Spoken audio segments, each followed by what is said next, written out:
Cock ত্রিপুরার TV পর্দায় সবাইকে স্বাগত। আমি কক ত্রিপুরার হয়ে অ্যাঙ্কার সমীর দেববর্মা।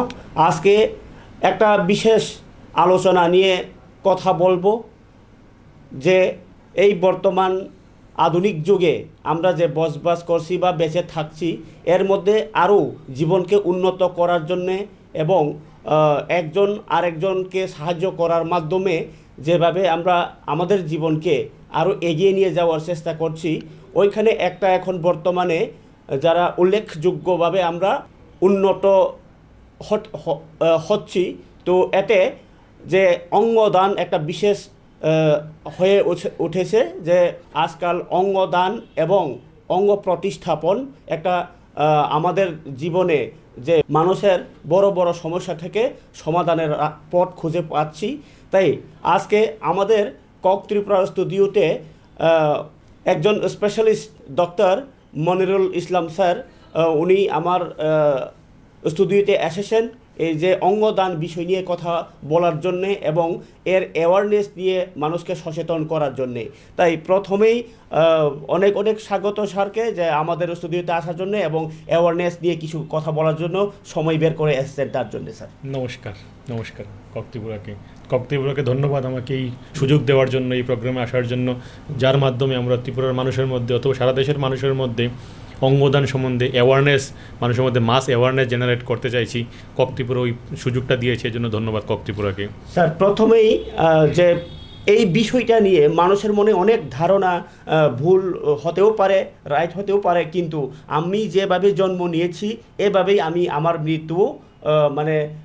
মৃত্যুর পরেও যাতে আমার অঙ্গ যেটা আছে এভাবেই থাকতে দেওয়া হোক, এটা মানুষের একটা মনে একটা হয়ে গেছে। কিন্তু বর্তমানে অঙ্গদান বিষয় নিয়ে সচেতন আপনারা করছেন ঠিকই, কিন্তু যারা এখনও জানেননি তাদের জন্যে যে অঙ্গদানটা কি, এটা বিষয়ে যদি প্রথমে আপনি বলেন। অঙ্গদান হলো এমন একটা প্রক্রিয়া যার মাধ্যমে একজন জীবিত ব্যক্তি অথবা একজন মৃত ব্যক্তি মৃত্যুর পরে ওনার বিভিন্ন অঙ্গ বা বিভিন্ন টিস্যু যেমন কর্নিয়া অন্য মানুষকে দান করতে পারে, যেটা যাদের দরকার। যেমন আপনি জানেন অনেক মানুষ কিডনি ফেইলার মানুষ ডায়ালাইসিস করছে, ওদের ডায়ালাইসিসই একমাত্র চিকিৎসা, কিন্তু যদি অন্য কেউ যদি একটা অর্গান কিডনি যদি ওকে দেয় তাহলে কিন্তু ওই লোকটা কিন্তু সুস্থভাবে জীবনযাপন করতে পারে। তো অঙ্গদান করা কিন্তু একটা জীবনদানের মতোই আর কি। অঙ্গদান মানে একদম জীবনদানের মতো। আচ্ছা, তো কে কে অঙ্গদাতা হতে পারে? অঙ্গদাতা আমি যেটা বলতে চাই, এটা একজন হচ্ছে জীবিত ব্যক্তি অঙ্গদাতা হতে পারে, অথবা একজন মৃত ব্যক্তি মৃত্যুর পরে ব্রেইন ডেথের পরে অঙ্গদান করতে পারে। জীবিত ব্যক্তি যদি আমরা বলি, আমাদের দুটো কিডনি আছে, তো দুটো কিডনির মধ্যে আমরা একটা কিডনি কিন্তু যদি দান করি অন্য মানুষের শরীরে, তাহলে কিন্তু আমরা একটা কিডনি নিয়েও সুস্থভাবে বাঁচতে পারি। পাশাপাশি আমাদের লিভার থাকে, লিভার একটা বড় অর্গান একটা, তো লিভারের পার্ট অফ দ্য লিভারের একটু অংশ আমরা কাউকে জীবিত অবস্থায় কাউকে দান করতে পারি, কারণ লিভারের একটা ক্ষমতা আছে, লিভার নিজে রিজেনারেট করতে পারে, গ্রো করতে পারে। একটা পার্ট অফ দ্য লিভারও যদি আমরা দিই তাহলে কিন্তু ওই লিভারটা গ্রো করবে। তাছাড়া অন্য কোনো মেজর অর্গান আমরা দিতে পারবো না। তাছাড়া বোন মেরু আমরা ব্লাড ডোনেশন করি, ট্রান্সপ্লান্ট এগুলো করা যায়, কিন্তু জীবিত ব্যক্তি শুধুমাত্র একটা কিডনি আর একটা part of the liver donate করতে পারবে। কিন্তু একজন মৃত ব্যক্তি, কেউ যদি আইসিইউতে মারা যায়, উনি কিন্তু অনেকগুলো অর্গান কাউকে দান করতে পারবে। যেমন ওনার দুইটা কিডনি দুজন মানুষকে দান করতে পারবে, ওনার লিভার দান করতে পারবে, ওনার হার্ট দান করতে পারবে, আমাদের ফুসফুস যেটা লাংস বলি ওইটা ডোনেট করতে পারবে, আমাদের প্যানক্রিয়াস যেটা অগ্নাশয় ওইটা কিন্তু ডোনেট করতে পারে, ইন্টেস্টাইন ডোনেট করতে পারে। তারপরে আমাদের বিভিন্ন বোনগুলো আছে, অনেকে বোন ট্রান্সপ্লান্ট করার জন্য বোন ডোনেট করতে পারে, ওনার স্কিনও ডোনেট করতে পারে। অনেক মানুষ অনেক মেসি বার্ন নিয়ে আসে, যাদের স্কিন ট্রান্সপ্লান্ট স্কিন গ্রাফটিং দরকার হয়, তাহলে কিন্তু স্কিনও কিন্তু ডোনেট করা যায়। সাথে সাথে আমাদের চোখ যেটা কর্নিয়াও কিন্তু ডোনেট করা যায় আর কি। স্যার, এখানে যে অঙ্গগুলি দান করার করতে পারে বলে আপনি বলছেন, এর মধ্যে আর কোনো ধরন আছে কি?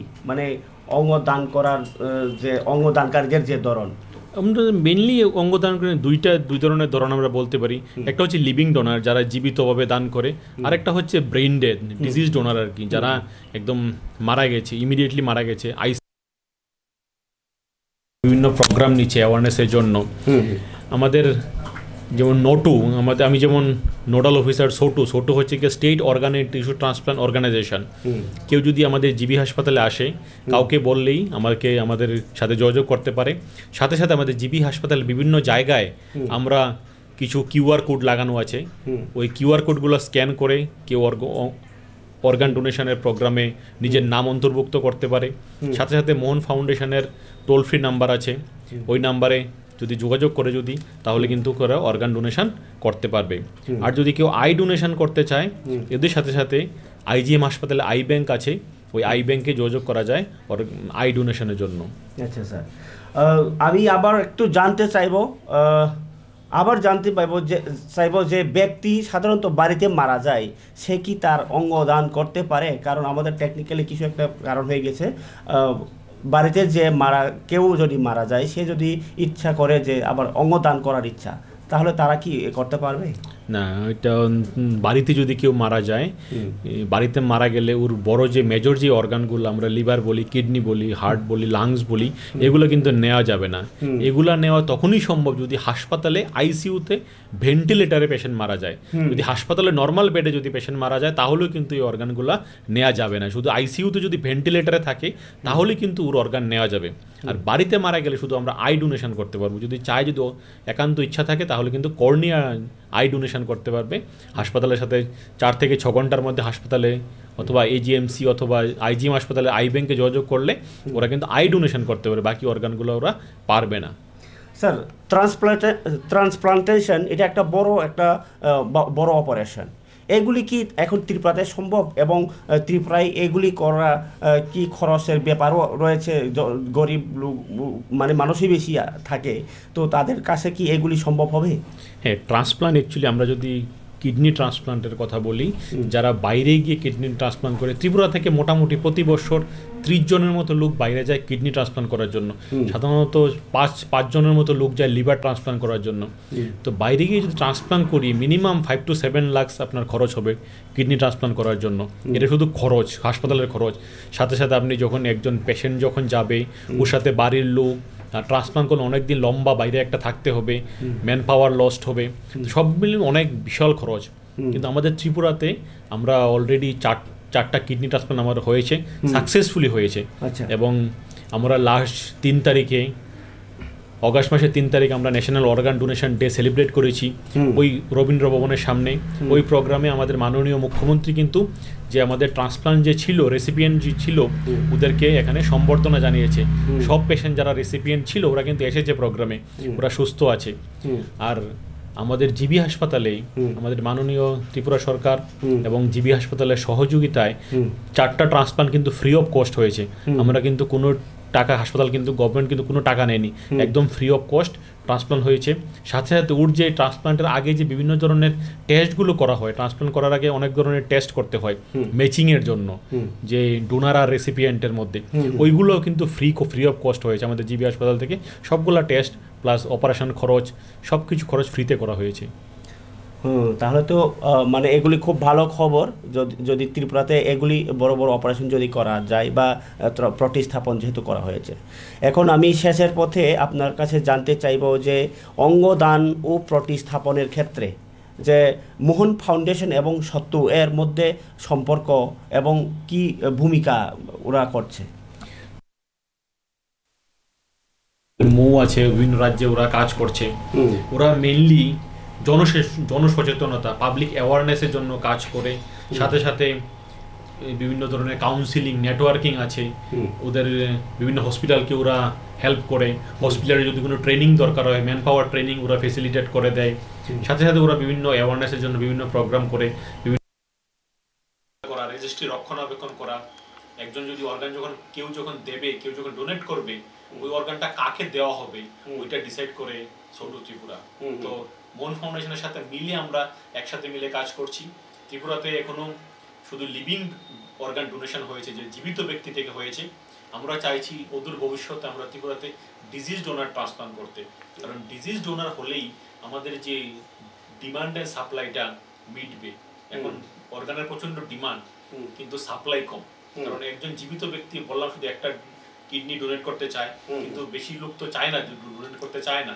এর জন্য যদি ডিজিজ ডোনার ত্রিপুরার মানুষ যদি যারা অ্যাক্সিডেন্টে দেখবেন ইয়ং ছেলে অ্যাক্সিডেন্টে মারা যাচ্ছে, ওদের কিন্তু অর্গানগুলো একদম ফিট অ্যান্ড ফাইন থাকে। ওরা যদি এগিয়ে আসে, ওদের বাবা মা যদি এগিয়ে আসে, তাহলে কিন্তু ত্রিপুরাতে একদিন ডিজিজ ডোনার প্রোগ্রাম শুরু হবে এবং ত্রিপুরার মানুষ কেউ আর অর্গানের জন্য কিডনি ফেলিয়ার ও লিভার ফেলিয়ার হয়ে মারা যাবে না, কিন্তু এই আশা রাখছি সবার কাছে।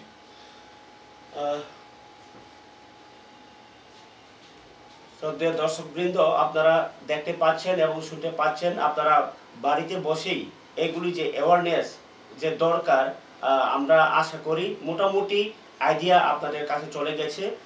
আমাদের মনিরুল ইসলাম স্যারের যে কথার মাধ্যমে উঠে এসেছে যে আমাদের সরকারের কাছে অঙ্গ প্রতিস্থাপন এক্ষেত্রে বিনামূল্যে বিনা খরচে করতে পারছি এবং ত্রিপুরাতেই এগুলি প্রতিস্থাপন হচ্ছে।